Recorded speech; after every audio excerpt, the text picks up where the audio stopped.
कुछ लोग ऐसे होते हैं जो बार बार अपमान सहने के बाद में चुप रहते हैं और बोल नहीं पाते क्योंकि उनमें इतनी ताकत नहीं होती है। और कुछ लोग ऐसे होते हैं जो बार बार अपमान सहने के बाद में चुप रहना चूज़ करते हैं और अपने काम से, जनता के साथ में और अपने काम करने के तरीके से अपने आप को प्रूव करते हैं। जिनमें से ऐसे ही जो लोग हैं, कुछ नेता हैं, वो हैं सचिन पायलट। फिर भी बार बार उनको अपमान सहना पड़ता है और जो सीएम अशोक गहलोत है वो उनके समर्थन में कभी भी नहीं आते। तो इस विषय में हम बात करेंगे कि कांग्रेस में ज़्यादा नुकसानदायक कौन है, सचिन पायलट है या फिर अशोक गहलोत है। दोनों में से कौन है जो सरकार को ख़राब कर रहा है? इस मुद्दे पर बात करने के लिए मेरे साथ में जुड़े हैं हमारे editor in chief Varun sir, और इस विषय पे हम बात करेंगे। तो सर, आपको क्या लगता है कि बार बार सचिन पायलट कहते हैं कि उन्होंने चिट्ठियां लिखी हैं, लेकिन अब वो नाउम्मीद हो गए हैं कि उनको सरकार की तरफ से या फिर जो भी आलाकमान है उनकी तरफ से उनकी समर्थन में कभी कोई आया नहीं है। तो देखिए, सबसे बड़ी बात जो आपने पूछी वो ये है कि आखिरकार सबसे ज़्यादा डैमेज कौन कर रहा है, सचिन पायलट कर रहे हैं या मुख्यमंत्री गहलोत कर रहे हैं? तो सबसे बड़ी बात यह है कि अगर पूरा एनालाइज करके देखा जाए, समझा जाए राजनीति को राजस्थान की, तो पूरी तरह से समझ में आता है कि सबसे ज़्यादा डैमेज कांग्रेस का ना तो सचिन पायलट कर रहे हैं और ना ही मुख्यमंत्री गहलोत कर रहे हैं। सबसे ज़्यादा डैमेज एक तीसरा ही शख्स कर रहा है जो अगर एक्शन ले लेता इन सब बातों पर, अगर उनकी रीढ़ की हड्डी होती, अगर उनकी निर्णय लेने की क्षमता होती, तो शायद कांग्रेस का इतना नहीं बिगड़ता, राजस्थान में ही नहीं भारत भर में भी नहीं बिगड़ता, और वो है आलाकमान। शिथिल आलाकमान है, पूरी तरह से बिना किसी निर्णय पे पहुंचने वाली आलाकमान है, कहीं पर भी कोई भी डिसीजन नहीं लेने वाली आलाकमान है, अनुशासनहीनता सहन करने वाली आलाकमान है, किसी भी पार्टी विरोधी गतिविधि पर किसी भी तरह का स्टैंड नहीं लेने वाली आलाकमान है। और इस आलाकमान की वजह से ही कांग्रेस का इतना नाश हुआ है कि देश की सबसे पुरानी पार्टी को पूरी तरह से निस्तो नाबूद कर दिया गया। आज से पहले भी बहुत कांग्रेस को चलते हुए देखा है, बहुत तेज़ी से निर्णय लेते हुए देखा है। इंदिरा गांधी का समय भी कांग्रेस का समय था, और अब वो समय आ गया है थक हार के कांग्रेस के मंत्री खुद सार्वजनिक पटल से ऐसे बयान देते हैं कि निर्णय तो केवल दो ही लोग ले पाते थे, या तो प्रधानमंत्री मोदी या फिर इंदिरा गांधी, और कोई निर्णय ले ही नहीं सकता। उन्होंने उदाहरण दिया कि किस तरह से प्रधानमंत्री मोदी ने गुजरात चुनाव से पहले गुजरात का मुख्यमंत्री एक रात में चेंज कर दिया। लेकिन ऐसा भी है कि कांग्रेस पार्टी में जो एक दूसरे विधायक है, मंत्री, वो ही एक दूसरे पे आरोप लगा रहे हैं। देखिए, तो जिसकी नींव ही कमजोर है वो आगे मजबूती कैसे दे पाएगी पूरे राज्य को? मैं इसको बिल्कुल उल्टा बोलूंगा। अगर आप नींव कमजोर होने की बात कर रहे हैं तो नींव आलाकमान है, पार्टी शुरू तो वहां से हुई थी। और अगर आप बात कर रहे हैं छोटे विधायकों की, तो घर के बड़ों से ही छोटा सीखता है, और घर के बड़े ही अगर खेमे बनाने पर मजबूर कर दे। मुख्यमंत्री गहलोत और सचिन पायलट लगातार पिछले 4.5 सालों से एक दूसरे के खिलाफ हैं, तो खेमेबाजी तो वहाँ से शुरू हुई। जब आप खिलाफ होगे तो साथ में कुछ लोग तो चलेंगे ही, आपके फॉलोअर्स तो होंगे ही, बड़े होंगे आप तो आपको आदर्श मानने वाले तो होंगे ही, और वो भी अलग थलग हो जाएंगे, वो भी एक दूसरे पे छींटाकशी करेंगे। सीखते तो बड़ों से ही हैं आखिर, और बड़ों से क्या सीखें? यहाँ तो आलाकमान कोई निर्णय नहीं ले पाती।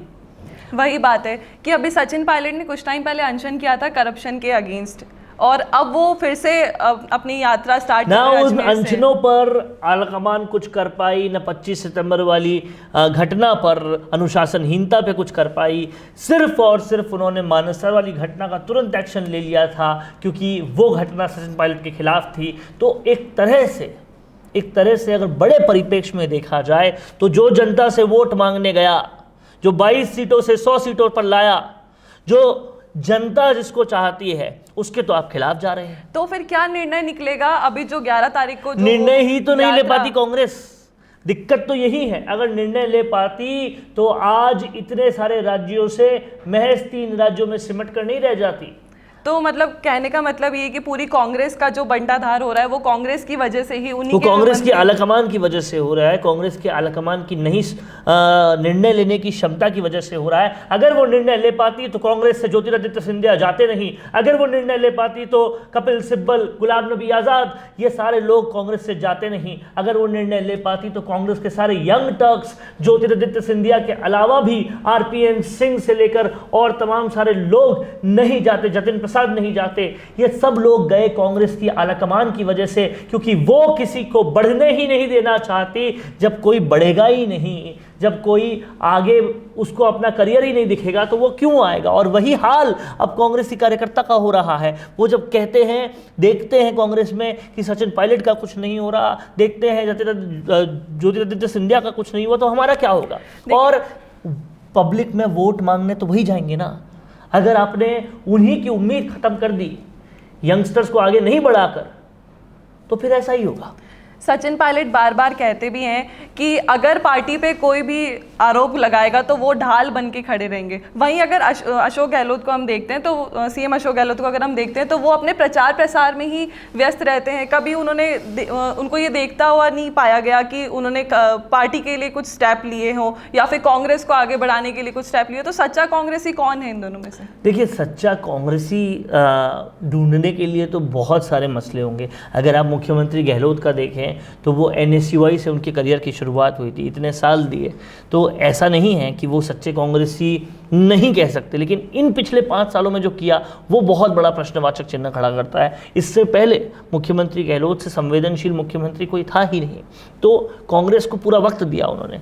वहाँ अगर सचिन पायलट की बात करें तो जब पूरी कांग्रेस हतोत्साहित हो चुकी थी तब उन्होंने कांग्रेस के हर कार्यकर्ता को उठाया था, 22 सीटों से 100 सीटों तक लाए थे। वो सीटें और भी ज़्यादा होती अगर निर्दलियों को, बागियों को खड़ा नहीं किया जाता। तो किसने खड़ा किया था वो सबको पता है।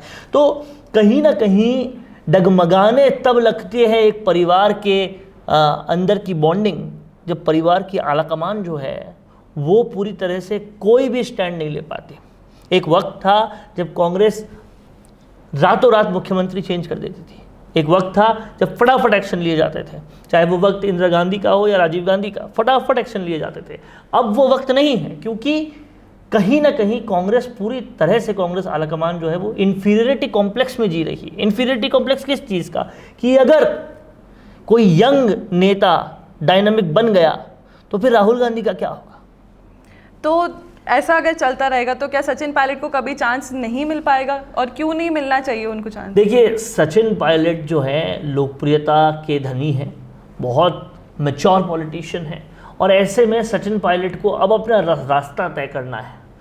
निष्ठा ने कि उन्होंने पूरा उदाहरण दिया, लगातार निष्ठा में रहे कांग्रेस की, लेकिन बार बार लगातार अगर आपके आत्मसम्मान को चोट पहुंचेगी तो आखिरकार तो आपको कुछ करना ही पड़ेगा। और शायद उसी जवाब में अब ये यात्रा करने जा रहे हैं वो, लेकिन वो यात्रा का आखिरकार क्या निर्णय होगा। अगर कांग्रेस आलाकमान अब भी कोई निर्णय पे नहीं पहुंच पाई तो फिर सचिन पायलट को मुझे लगता है कि अब हदें पार हो चुकी हैं, उनको कोई स्टैंड लेना चाहिए। बिल्कुल, हदें पार हो चुकी हैं, स्टैंड लेना चाहिए। उन्होंने बार बार बोला कि वो स्टैंड लेंगे खुद के लिए भी, और लेकिन वो पार्टी के अगेंस्ट भी नहीं जाएंगे।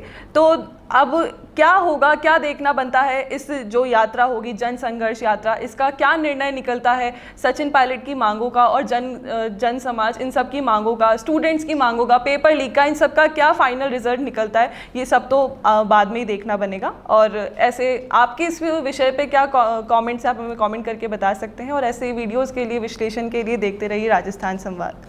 हर प्रॉब्लम का एक सॉल्यूशन होता है, और आपके बिजनेस को ग्रो करने का सॉल्यूशन है मिशे मीडिया सॉल्यूशन। क्योंकि अब डिजिटल मीडिया में छाने के लिए और अपने बिजनेस या प्रोडक्ट को क्लैरिटी के साथ समझाने के लिए आपको चाहिए ऐसे वीडियोस जिन्हें सोशल मीडिया पर देखकर कोई भी आसानी से आपके बिजनेस के बारे में समझे और आप तक पहुंचे।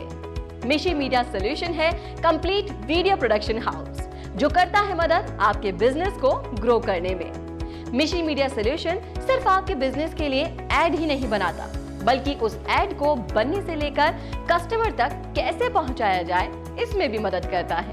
तो अब चाहे आपको बनवाना हो वीडियो एड, या फिर करवानी हो वीडियो एडिटिंग, या फिर बनवानी हो अपने बिजनेस के लिए स्पोक्स पर्सन वीडियो, या फिर करवाना हो अपने YouTube चैनल का SEO, तो आपके लिए है मिशी मीडिया सॉल्यूशंस।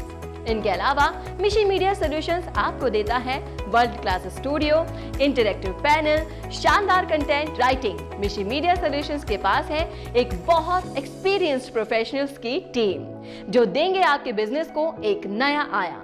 तो अब देर क्यों करनी, आज ही विजिट कीजिए www.mishimediasolutions.com पर या फिर कॉल करें 9549700549।